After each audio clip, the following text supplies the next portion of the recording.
పరమేశ్వరుని యొక్క అవతార ప్రాశస్త్యమునందు భక్తుని యొక్క పాత్రని పక్కని పెట్టి పరిశీలించడం అనేది సాధ్యం కాదని, పరిత్రాణాయ సాధూనాం వినాశాయ చ దుష్కృతాం, పరమభాగవతోత్తములైనటువంటి వారి యొక్క కోరిక తీర్చడం కోసమే పరమేశ్వరుడు అవతార స్వీకారం చేసి ఒక సాకార రూపంతో భూమి మీద అవతరిస్తూ ఉంటాడని నేను మీతో మనవి చేసి ఉన్నాను. శంకర భగవత్పాదులు జగద్గురువులు. కైలాస శంకరుడే కాలడి శంకరుడిగా అవతరించారు. ఒకానొకప్పుడు ఆయన వటవృక్షం కింద మౌనంగా కూర్చుంటే దక్షిణామూర్తిగా ఆయన పట్టినటువంటి చిన్ముద్ర, దాని వ్యాఖ్యానము కొంతమందికి మాత్రమే అర్థమయ్యాయని, శంభోర్మూర్తిశ్చరతి భువనే శంకరాచార్య రూప, దక్షిణామూర్తిగా మౌనంగా కూర్చున్నటువంటి ఆ పరమశివుడే త్యక్వా మౌనం వటవిటపినో భూమిలో నిష్పతంతి అని ఆయన మౌనాన్ని విడిచిపెట్టి ఈ భూమి మీద అంతటా కూడా తిరుగాడి మళ్ళీ సనాతన ధర్మాన్ని నిలబెట్టి వేదాంతర్గతమైనటువంటి అద్వైత సిద్ధాంతాన్ని ప్రచారం చెయ్యడం కోసం శంకర భగవత్పాదాచార్య స్వామి వారిగా ఈ భూమి మీద అవతరించారు. శృతి స్మృతి పురాణానాం ఆలయం కరుణాలయం నమామి భగవత్పాద శంకరం లోకశంకరం అంటాం. ఏ మహానుభావుని యొక్క పాదములను స్మరించి నమస్కరించినంత మాత్రం చేత శృతి స్మృతి పురాణములు మూడు కూడా ఏ విధమైనటువంటి అయోమయం లేకుండా అర్థమవుతాయో అటువంటి మహానుభావుడు. ఆయన పాదములు పట్టుకున్న కారణం చేత భగవంతుని యొక్క పాదములు లభ్యమవుతాయి కాబట్టి ఆయనకి శంకర భగవత్పాద అని పేరు. జగద్గురువులైనటువంటి శంకరాచార్య స్వామివారు శివానందలహరి చేస్తూ ఈ భక్తి వైభవము, సనాతన ధర్మ వైభవాన్ని ప్రకాశింపచేస్తూ ఒక మాట అంటారు. అంకోలం నిజబీజ సంతతి రయస్కాంతోఫలం సూచిక సాధ్వీ నైజ విభుం లతాక్షితిరుహం సింధు సరిద్వల్లభం ప్రాప్నోతీహ యథా తథా పశుపతే పాదారవిందద్వయం చేతో వృత్తిరుపేత్య తిష్టతి సదా సా భక్తిరిత్యుచ్యతే అంటారు.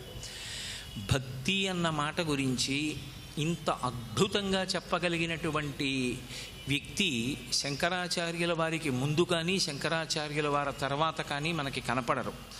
ఇందులో శంకరాచార్యుల వారు 5 ఉపమానములను ప్రయోగించారు. అసలు భక్తి అన్న మాటకు అర్థం ఏమిటో, భక్తి అన్న మాటని ఎలా అర్థం చేసుకోవాలో, భక్తిని ఎలా అనుష్ఠించాలో శంకరులు మనకి నేర్పారు. వారు వచ్చినదే సనాతన ధర్మాన్ని నిలబెట్టడానికి. అటువంటి మహాపురుషులైనటువంటి శంకర భగవత్పాదుల నోటి వెంట వచ్చినటువంటి నిర్వచనం కన్నా కూడా సమగ్రమైనటువంటి నిర్వచనాన్ని ఇవ్వగలిగినటువంటి వారు ఉండరు.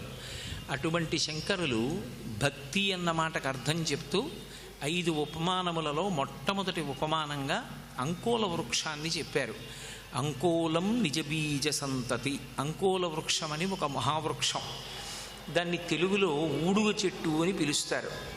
శంకర భగవత్పాదులు సన్యాస ధర్మాన్ని పాటిస్తూ ఆసీతు హిమాచల పర్యంతము పాదచారి అయి పర్యటించి అవైదికమైనటువంటి వాదనలు ఖండించి మళ్ళీ అవైదికమైన వాదనలు ఈ దేశంలో ప్రవేశించకూడదనేటటువంటి కోరికతో 4 పీఠములను 4 దిక్కులా స్థాపించినటువంటి ఘనత ఒక్క శంకర భగవత్పాదులకే చెల్లుతుంది.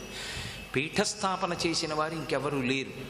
తూర్పున జగన్నాథ్లో గోవర్ధన పీఠము, పడమర ద్వారకలో కాళికాపీఠము, ఉత్తరమున బదరికాశ్రమములో జ్యోతిపీఠము, దక్షిణమున శృంగగిరిలో శారదాపీఠము స్థాపించి తన సంకల్ప బలం చేత పీఠాధిపత్యం వహించగలిగినటువంటి మహాపురుషులు అలా జనిస్తూ వచ్చి పీఠాధిపత్యం వహించి ధర్మ ప్రచారం చేసి శృతి యొక్క ప్రమాణమును నిలబెట్టగలిగినటువంటి వారు జన్మించేటట్టుగా పరదేవతానుగ్రహాన్ని పొంది మళ్ళీ ఈ దేశంలోకి అవైదికమైన మతములు ప్రవేశించకూడదనేటటువంటి అద్భుతమైన సంకల్పం చేసిన మహాపురుషులు శంకరులు.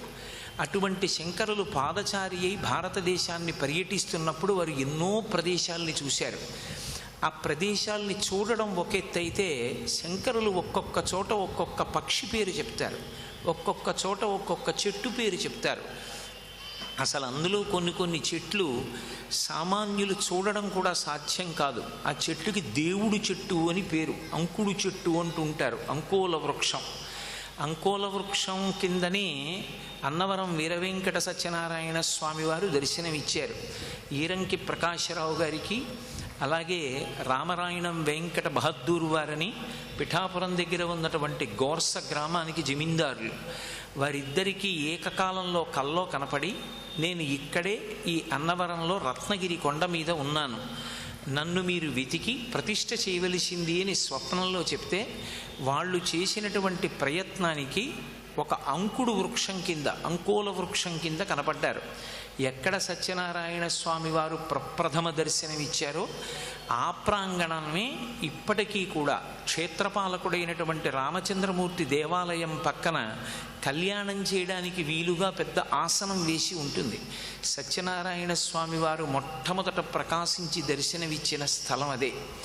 అది అంకోల వృక్షం ఉండేది అని. ఇప్పటికీ అంకోల వృక్షాన్ని చూడాలి అంటే ఒక్కచోట సాధ్యం అవుతుంది. శ్రీశైల క్షేత్రంలో మల్లెల తీర్థము అని ఒక తీర్థం. అది చాలా శక్తివంతమైన ప్రదేశం. ఆ ప్రదేశానికి ఎవరు పడితే వాళ్ళు వెళ్ళడం కూడా సాధ్యం కాదు. తగినంత శౌచం లేకుండా వెళ్ళినా, తీసుకోకూడని పదార్థములను తీసుకుని మల్లెల తీర్థానికి వెళ్ళే ప్రయత్నం చేసిన, మెట్లు దిగుతున్నప్పుడు కందిరీగలు వస్తాయి, వచ్చి చుట్టూ తిరిగి వాసన చూస్తాయి. చప్పుడు చేసినా, డప్పులు కొట్టినా, గట్టిగా నామం చెప్పినా కూడా అంగీకరించవు. మౌనంగా వెళ్ళాలి. ప్రతి ఒక్కడి చుట్టూ తిరుగుతాయి కందిరీగలు, తిరిగి చూస్తాయి వాసన. వాటికి అనుమానం వచ్చిందో, ఆయన సేవించకూడని పదార్థం ఏదైనా సేవించి ఉన్నాడు అన్న అనుమానం వాటికి వస్తే ఇక ఆ వ్యక్తి తిరిగి వెళ్ళడం ఉండదు. దండుల కింద వచ్చి కుట్టేస్తాయి అక్కడే. పరమభక్తితో మౌనంగా ఈశ్వరుణ్ణి ధ్యానం చేస్తూ ఎవరు మెట్లు దిగి వెడతారో వాళ్లే మల్లెల తీర్థం దగ్గరికి వెళ్ళగలరు. అక్కడ చంద్రావతి ఒకప్పుడు పరమశివలింగాన్ని ఆరాధన చేస్తే ఆవిడ వేసినటువంటి మల్లెపూలు తుంపరల రూపంలో నీటి కింద పడ్డాయిట. ఇప్పటికీ కూడా మీరు అక్కడికి వెళ్ళి చూస్తే కొండ కోణమించి పడేటటువంటి జలప్రవాహం పెద్ద మల్లెపూలు బుట్టతో విడిచిపెడితే ఎలా పడతాయో అలాగే పడుతూ ఉంటాయి. అసలు పరమాద్భుతమైన ప్రదేశం. అక్కడే శ్రీశైలంలో చాలా విశేషం జరుగుతూ ఉంటుంది. అక్కడ ప్రవహించేటటువంటి ఏటికి ఆవలి ఒడ్డున ఉన్న ప్రాంతమంతా ఇంక దివ్యక్షేత్రం. అందులోకి సామాన్యులు ప్రవేశించలేరు.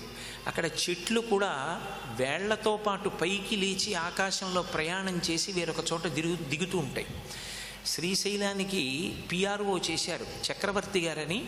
వారు ఒకసారి ఆ ప్రదేశానికి వెళ్ళినప్పుడు ప్రత్యక్షంగా చూడడం జరిగింది. అలా చెట్లు వెడుతూ ఉండగా ఆ మల్లెల తీర్థం చూడడం కోసం ఈ మధ్య కాలంలోనే మేము ఒక 200-300 మంది బృందాలుగా వెళ్ళాం. బృందాలుగా వెళ్ళినప్పుడు నా ప్రత్యక్షమైన అనుభవం అది ఇప్పుడు ఒక టీవీ ఛానల్లో ప్రసారం అవుతోంది కూడా, మేము చేసిన యాత్ర.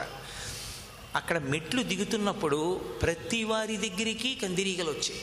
ప్రతి వారి చుట్టూ తిరిగి వాసన చూసేవి. ఎవ్వరూ ఏ విధమైనటువంటి అభ్యంతరకరమైన స్థితిలో లేరని నిర్ధారించుకుని వెళ్ళిపోయాయి. ఆ తర్వాత మల్లెల తీర్థానికి వెళ్ళి మేము దర్శనం చేసుకుని ఆ నీళ్లు తల మీద జల్లుకుని తిరిగి వచ్చేయడం జరిగింది. అక్కడ కనపడతాయి అంకోల వృక్షాలు. కానీ అంకోల వృక్షం ఇది అని కనిపెట్టడం చాలా కష్టం. అక్కడ ప్రత్యేకంగా వృక్ష సంపదని చెప్పగలిగినటువంటి వాళ్ళు కొంతమంది ఉంటారు. అప్పుడు మేము యాత్రకు వెళ్ళినప్పుడు వాళ్ళు మాతో పాటుగా అనుగమించి వచ్చారు. అందుకని వాళ్ళు మాకు అక్కడ ఉన్నటువంటి ఓషధులనన్నిటినీ చూపించారు. ఆయుర్వేదంలో చెప్పబడేటటువంటి అద్భుతమైన ఓషధీ వృక్షములు ఏముంటాయో అవన్నీ ఆ ప్రాంతంలోనే పెరుగుతాయి. అందుకే శంకరాచార్యుల వారు శ్రీశైలం గురించి చెప్తూ శ్రీశైల శృంగే వివిధ ప్రసంగే శేషాద్రి శృంగే సదా వసంతం తమర్జునం మల్లిక పూర్వమే నమ్మన్నారు యోగతారావళిలో. శ్రీశైలం దివ్యమైనటువంటి ఓషధులకు పెట్టింది పేరు. అటువంటి చోట అంకోల వృక్షాలు ఉన్నాయి. అంకోల వృక్షానికి ఒక విచిత్రమైన లక్షణం ఉంటుంది. ఆ చెట్టు పెరిగి పెద్దదైన తరువాత దాని కాయ పండిపోతుంది. పండిపోయి బద్దలైపోయి అందులో ఉన్నటువంటి గింజలు నేల మీద పడిపోతాయి. పడిపోయినటువంటి కొద్ది క్షణాలలోనే ఆ తీగలు ఎగిరి వెళ్ళి మళ్ళీ చెట్టు మొదలను అంటుకుపోతాయి తప్ప అవి భూమి మీద చెట్టు నుంచి విడిగా పడి ఉండవు. మళ్ళీ వెళ్ళి మొదలను అంటుకుంటాయి. గింజ చెట్టుకి పండినటువంటి పండులోనే ఉన్నప్పటికీ, చెట్టు నుండి విడివడి కింద పడినప్పటికీ ఆ గింజ మాత్రం చెట్టుకి వేరుగా ఉండడానికి అంగీకరించదు. ఆ గింజ ఎగిరి వెళ్ళి చెట్టు మొదల్ని పట్టుకుంటుంది.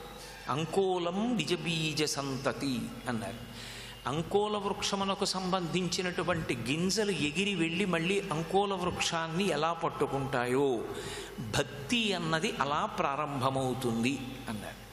భక్తి అనేటటువంటిది ప్రారంభ దశలో ఎలా ఉంటుంది అంటే ఈశ్వరుడి వైపు నుండి ఉండదు, జీవుడి వైపు నుంచి ఉంటుంది.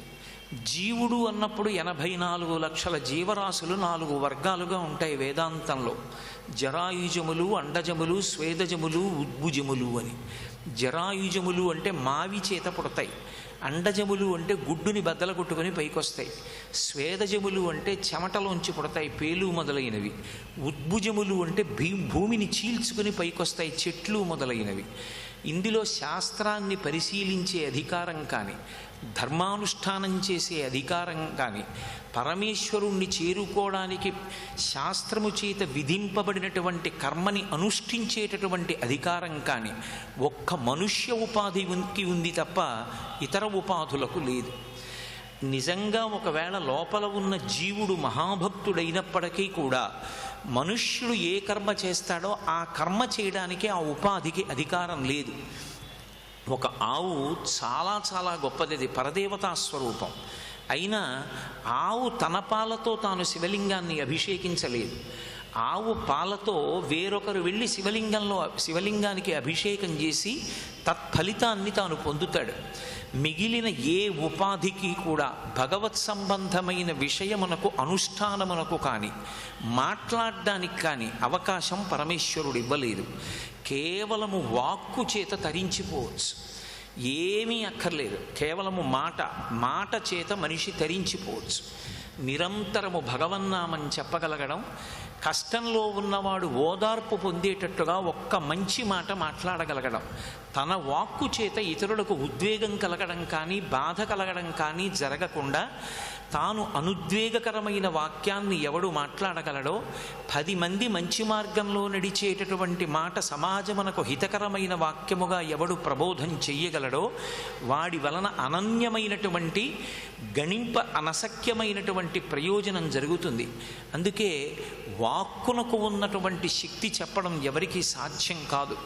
అందుకే వాక్కు గురించి చెప్తూ ఒక మాట అంటారు, జిహ్వాగ్రే వర్తతే లక్ష్మీ జిహ్వాగ్రే మిత్రబాంధవాః జిహ్వాగ్రే బంధనం ప్రాప్తి జిహ్వాగ్రే మరణం ధ్రువం. నాలుకని అదుపులో పెట్టుకుని మాట్లాడవలసిన మంచి మాటలను అవతలవాడిని కష్టాలలోంచి గట్టెక్కించడానికి నువ్వు ఇతర రకములైనటువంటి ఉపకారము చేయలేకపోయినప్పటికీ ఉపశాంతి కలిగేటట్టుగా ఒక్క మంచి మాట ఎవడు మాట్లాడగలడో ఆ వ్యక్తి మనుష్యుడిగా పుట్టి మాట మాట్లాడడానికి అదృష్టం పొందినందుకు ఈశ్వరుడిచ్చినటువంటి అనుగ్రహాన్ని విభూతిని సార్థక్యం చేసుకున్నవాడు. ఎవడు తన మాట చేత అవతల వాళ్ళు ఖేదపడేటట్టు బాధపడేటట్టు చేస్తాడో వాడు మనుష్య ఉపాధిలో ఉన్నప్పటికీ కూడా రాక్షసుడిగా పిలువబడతాడు. అందుకే నాలుక చివర నుండి వచ్చేటటువంటి మాటల చేత లక్ష్మీ కటాక్షం వస్తుంది. నాలుక చివర నుండి వచ్చేటటువంటి మాటల చేత బంధువులు ఏర్పడతారు. నాలుక చివర నుండి వచ్చే మాటల చేత ఒక్కొక్కసారి కారాగారంలో పడిపోతాడు. నాలుక చివర నుండి మాట్లాడకూడని మాట వస్తే ఒక్కొక్కసారి మృత్యువుని పొందవలసి వస్తుంది. కాబట్టి మాట అంత శక్తివంతము. ఆ మాట సాత్వికమై ఎప్పుడూ భగవన్నామాన్ని ఉచ్చరించగలిగినటువంటి వాడు సమస్త పాపముల నుండి వినిర్ముక్తుడై ఈశ్వరానుగ్రహం చేత సాత్వికమైనటువంటి బుద్ధి ప్రకాశించి పరమేశ్వర పథంలో ప్రయాణించి ఈశ్వరుణ్ణి చేరగలుగుతాడు. అందుకే మహాత్ములైన వారందరూ కోరుకున్నది ఏది అంటే నా నాలుక చివర భగవన్నామాన్ని పలికించు అని అడిగారు. నోరు ఉంది కదా, నాలుక ఉంది కదా అని భగవన్నామం పలకడం మన యొక్క సంకల్పం చేత జరిగేది కాదు. ఒక్క రోజులో ఎన్నో అనవసరపు విషయాలు మాట్లాడతాడు. అవసరమైనవి, ఇతరులకు శాంతి కలిగించేవి, ఇతరులకు ప్రయోజనకరములైనటువంటివి, ఉద్ధారకములైనటువంటివి, భగవత్ సంబంధములైనవి మాట్లాడగలిగినటువంటి ప్రజ్ఞ తరిగిపోతుంటుంది. కారణం కేవలము మనుష్య ఉపాధిలో ఉన్నంత మాత్రం చేత అటువంటి వాగ్వైభవమును సంతరించుకుంటారని చెప్పడం కష్టం. అందున కలియుగంలో వాక్కు ఒక్కటే అత్యంత వినోదమునకు కారణము. మీరు జాగ్రత్తగా గమనించండి. ఏమీ పని లేదనుకోండి, అవతలవాడు నిరంతరం తన సమయాన్ని జాగ్రత్తగా లెక్క పెట్టుకుని ఏ గ్రంథపఠనమో జపమో చేసుకుంటూ చక్కగా గడిపేటటువంటి వాడి ఇంటికి వెళ్ళి అక్కర్లేని మాటలు వీడు మొదలెడతాడు. 5 నయా పైసల ఖర్చు లేకుండా వినోదం అనుభవించడానికి మార్గం కూడా మాటే. ఏమీ అవసరం లేకపోయినా ఉబుసుపోని మాటలన్నీ మాట్లాడుతూ కాలాన్ని క్షయం చేసేస్తారు. ఒక్కసారి కాలము కాని వెళ్ళిపోయిందా ఇక తిరిగి రాదు. ప్రత్యాయంతి గతాః పునర్న దివసాః కాలో జగద్భక్షకః లక్ష్మీస్తోయతరంగభంగ చపలా విద్యుచ్చలం జీవితం తస్మాన్ మాం శరణాగతిం కరుణయా త్వం రక్ష రక్షాధునా అంటారు శంకర భగవత్పాదులు. కాలము సూర్యోదయ సూర్యాస్తమయములనేటటువంటి పేరు చేత ఆయుర్దాయముగా పరమేశ్వరుడి చేత గ్రసింపబడుతుంటుంది. ఇవాళ ఉదయం నుంచి ప్రదోష వేళ వచ్చేసింది అంటే నా ఆయుర్దాయంలో ఒక పగలైపోయింది. ఏదైనా తెచ్చుకోగలనేమో కానీ ఈ ఆయుర్దాయాన్ని మళ్ళీ తెచ్చుకోవడం నాకు సాధ్యం కాదు. దీపం ఉండగా ఇల్లు చక్కపెట్టుకో. పలికిన భగవన్నామమేదో అది రక్షిస్తుంది, మాట్లాడిన మంచి మాటలేవో అవి రక్షిస్తాయి. అందుకే వాక్కునకు అన్ని నియమాలు చెప్పారు. వాక్కు గొప్పది కదా అని భగవంతుడి గురించి మాట్లాడదామన్నా, భగవన్నామం చెప్దామన్నా అంత తేలిక విషయం కాదు.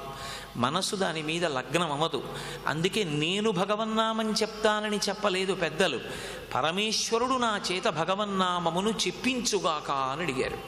దూర్జటి కళహస్తీశ్వర శతకం చేస్తూ పవి పుష్పంబగు అగ్ని మంచగు ఆకోపారం భూమిస్థలంబగు శత్రుండతిమిత్రుడు విషము దివ్యాహారమౌనెన్నగా అవనీమండలి లోపలం శివ శివేచ్ఛాభాషణోల్లాసకిన్ శివ నీ నామము సర్వవస్యకరమౌ శ్రీకాళహస్తీశ్వర అన్నాడు. శివ నీ నామాన్ని ఎవరు పట్టుకుంటాడో వాడికి పవి పుష్పంబగు వజ్రము వాడి పాలిట పుష్పమవుతుంది. అగ్ని మంచు అవుతుంది. ఆకూపారం భూమిస్థలంబగు సముద్రము భూమిగా మార్గం ఇస్తుంది. శత్రుండతిమిత్రుడు భగవన్నామము నిరంతరము జపించేటటువంటి వాడికి ఆయనకి శత్రువు లేకపోయినా ఆయన యందు శత్రుత్వం పెట్టుకున్నవారు కూడా మారి మిత్రులవుతారు. శత్రుండతిమిత్రుడు విషము దివ్యాహారమౌనెన్నగా విషము దివ్యాహారమై కూర్చుంటుంది. కాబట్టి శివ నీ నామము సర్వవస్యకరమౌ, నీ నామము ఎప్పుడూ చెప్పవలసిందే, నా చేత చెప్పించవయ్యా అని వేడుకున్నాడు. మహానుభావుడు రామదాసు గారు ఆ దాశరథీ శతకం చేస్తూ హరునకు అవ్విభీషణున కద్రిజకున్ తిరుమంత్రరాజమై కరకి నహల్యకున్ ద్రుపద కన్యకు నార్తి హరించు చుట్టమై బరగిన ఎట్టిని పతితపావన నామము నాదు జిహ్వపై నిరంతరము నటింపచేయుమిక దాశరథీ కరుణాపయోనిధి అన్నాడు. ఆ రామనామాన్ని నా చేత నా నాలుక మీద నిరంతరం నర్తింపచేయవయా రామ అని కోరుకున్నాడు తప్ప నేను రామనామం చెప్తాను అని అనలేదు. ఎందుచేత అంటే మనం చెప్దామన్నా సాధ్యం కాకపోవచ్చు. అది భగవంతుని యొక్క అనుగ్రహము కలిగిన నాడు భగవన్నామము నిరంతరము నాలుక మీద నర్తిస్తుంది. అందుకే కేవలము మనుష్య ఉపాధినందు ఉన్నవాళ్ళందరూ భక్తితో ఉండగలరా అంటే అది సాధ్యమని చెప్పడం కష్టం. ఉపాధి మనుష్య ఉపాధి కాకపోయినప్పటికీ కూడా పరమభక్తితో పరమేశ్వరుణ్ణి చేరిపోయిన వాళ్ళు ఉన్నారు. అది విచిత్రం. మనుష్య ఉపాధి కాదు, భక్తి అన్న మాట ఎత్తడానికి అవకాశం లేదు, కర్మాచరణకు అవకాశమా లేదు. అయినా వాళ్లకున్నటువంటి అనన్య సామాన్యమైన భక్తి చేత ఈశ్వరుణ్ణి చేరిపోయినటువంటి భాగవతులు జంతువుల్లో ఉన్నాయి. ఏ వేదంబు పఠించలూత భుజగం వేశాస్త్రములు సూచే తానే విద్యాభ్యాసమునర్చె కరిచించే మంత్రమూహించే బోధావిర్భావ నిధానముల్ చదువులయ్యా కాదు మీ పాద సంసేవాసక్తియ కాక జంతు తతికిన్ శ్రీకాళహస్తీశ్వర అంటాడు దూర్జటి. ఏ వేదం చదువుకుంది సాలెపురుగు, ఎవరి దగ్గర ఏ ప్రబోధం పొందింది పాము. కానీ సాలెపురుగు, పాము, ఏనుగు పరమేశ్వరుణ్ణి సేవించి శివలింగమునందు ఐక్యమైపోయిన కారణం చేత ఆ క్షేత్రమునకు వాటి మూడిటి పేరు మీద శ్రీకాళహస్తి అని పేరు రాలా. అందుకే శంకరులు అంటారు, ఈశ్వర నాకు మనుష్య జన్మనే ఇయ్యి అని నేను అడగను. మనుష్య జన్మలోకి వచ్చే ఆ జన్మ ప్రయోజనమే తెలియని నాడు ఆ ఉపాధిలో ఉండడం వల్ల ఉపయోగమే ఉంది. తండ్రి గారు సంపాదించినటువంటి ఐశ్వర్యం అంతా ఆ ఇంట్లోనే భూమి కింద పాతు కింద పెట్టి ఉంచాడు. ఆ ఇంట్లోనే కొడుకు 5 నయా పైసలు లేక దరిద్రం అనుభవిస్తున్నాడు. తన ఇంట్లోనే తన భూమి కిందే అంత ఐశ్వర్యం ఉందని తెలియక దరిద్రం అనుభవించిన వాడిలా నాని పాల్కివాలా అంటూ ఉంటారు. అపారమైనటువంటి సంపదని తన వీపు మీద మోసేటటువంటి గాడిదకి తను మోస్తున్నటువంటి ఐశ్వర్యము యొక్క విలువ తెలియనట్టు తాను మనుష్యుడిగా పుట్టి ఎంతటి సాంస్కృతి వైభవములకు తాను వారసుడో తెలుసుకోని వాడు గాడిదతో సమానమైన వాడైపోతాడు. అప్పుడు మనుష్య జన్మ వలన తాను పొందే ప్రయోజనం ఏముంది? అందుకే శంకరులు అంటారు, ఈశ్వరా నన్ను మనుష్యుడిగా పుట్టించని నేను అడగను. కేవలము మనుష్యునిగా పుట్టి ప్రయోజనం ఏమిటి? ఆ భక్తి లేనప్పుడు నరత్వం దేవత్వం నగవన మృగత్వం వశకత పశుత్వం కీటత్వం భవతు విహగత్వాది జననం సదాత్వత్పాదాబ్జ స్మరణ పరమానందలహరీ విహారాసక్తం చేద్రు దయమిహకింతేన వపుషా అని అడిగారు. శరీరంతో ఏముందయా ఈశ్వర? ఏ శరీరం అయితేనేమిటే, ఒక్కొక్క చోట ఒక్కొక్క శరీరాన్ని పొందినవి అపారమైన కీర్తి గణించడం కాదు, కొన్ని కోట్ల మంది మనుష్యులు తరించడానికి కారణాలయ్యాయి. భద్రుడు ఒక కొండ అయితేనే రామచంద్రమూర్తి గురించి తపస్సు చేసి శ్రీమన్నారాయణుడిగా తన మీద వెలిస్తే నాకు ఇలా అక్కర్లేదు, నువ్వు రాముడిగా కనపడని అడిగాడు. శ్రీ మహావిష్ణువు అంతటి వారు అయోమయావస్థకి గురై తాను రాముడిగా కనపడడంలో, నరుడిగా ఉండాలి కనుక ధనుర్బాణాలు పట్టుకోవడంలో, ఆయుధాలు పట్టుకోవడంలో అయోమయమై ఒక చేత్తో పట్టుకోవలసినవి ఇంకో చేత్తో పట్టుకుని కొండ మీద వెలిశారు. శంకరాచార్యుల వారు భద్రాచలం దర్శనం చేసినప్పుడు వామాంకస్థిత జానకీ పరిలసత్కోదండ దండంకరే చక్రం చోర్ధ్వకరేణ బాహుయుగళే శంఖం శరం దక్షిణే బిభ్రాణం జలజాతపత్రనయనం భద్రాద్రి మూర్ధ్ని స్థితం కేయూరాది విభూషితం రఘుపతిం సౌమిత్రియుక్తం భజే అంటారు. ఒక చేతిలో పట్టుకోవలసిన శంఖాన్ని వేరొక చేతిలో, ఒక చేతిలో పట్టుకోవలసిన చక్రాన్ని వేరొక చేతిలో అపసవ్యంగా పట్టుకొని భద్రాచలం కొండ మీద వెలిశాడు. అయితేనే ఇవాళ భద్రాచలం కొండ ఎంతమంది సేవించడానికి, తరించడానికి కారణమైంది. ఒక్క రాముణ్ణి దింపడం కాదు, రాముణ్ణి, రాముడితో పాటు శ్రీ మహాలక్ష్మీ స్వరూపమైన సీతమ్మని వైకుంఠంలో ప్రవహించే విరజానదిని కూడా కిందకి దింపేశాడు. అందుకే గోపరాజు గారు అంటారు, శ్రీరమ సీతగాగ నిజ సేవక బృందము వీర వైష్ణవాచార జనంబుగాగ విరజానది గౌతమిగాగ వికుంఠమున్నారయ భద్రశైల శిఖరగ్రముగాగ వసించు చేతనోద్ధారకుడైన విష్ణుడవు దాశరథి కరుణాపయోనిధి అంటారు. మనుష్య ఉపాధిని ఎందుకు ఉపయోగించుకోవాలో అందుకు ఉపయోగించుకున్నవాడెవడో వాడు సార్థక్యమును పొందినవాడు. ఆ ఉపాధి యందు ఉండి కూడా ఉపాధి యొక్క విలువ తెలియనప్పుడు ఆ ఉపాధి వలన ప్రయోజనం ఉండదు. అందుకని శంకరులు అంకోలన్ నిజబీజ సంతతి, భగవంతుడి నుంచి విడిపోయి నేను జీవుణ్ణి జీవుణ్ణి జీవుణ్ణి అనుకుంటూ నేను ఒక కించిజ్ఞుణ్ణి, నాకేం తెలుసు, నేను పనికి మాలిన వాణ్ణి అనుకుంటూ ఉండిపోయినటువంటి వాడు భగవంతుణ్ణి చేరుకోవడానికి కావలసినటువంటి ప్రయత్నం చెయ్యడానికి యుక్తమైన జన్మ ఒక్క మనుష్య జన్మయే. సర్వం శ్రీ ఉమామహేశ్వర పరబ్రహ్మార్పణమస్తు.